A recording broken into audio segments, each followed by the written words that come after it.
Ito, magandang balita yung ating natanggap ngayon. Granted yung PRO ng Supreme Court na hindi kailangan ilabas si PRRD pero pinipilit na nilang isakay sa aeroplano ngayong oras na ito. Katatanggap lang namin yung advisory sa Supreme Court. Kasama kami ng mga abogado rito. Kami ni na Atty. Torion. At dumating yung tawag sa atin na granted.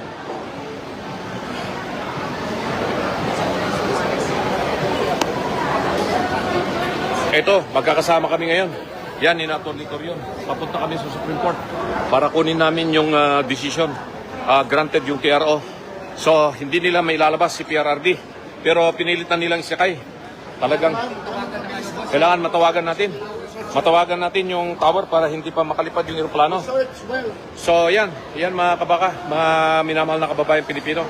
Ay talagang ito ay alam na ng mga Bilisan mo lang, nandito kami sa kapulisan na lumabas na yung TRO. Anong gate yung At meron ng desisyon ng Supreme Court na may temporary restraining order.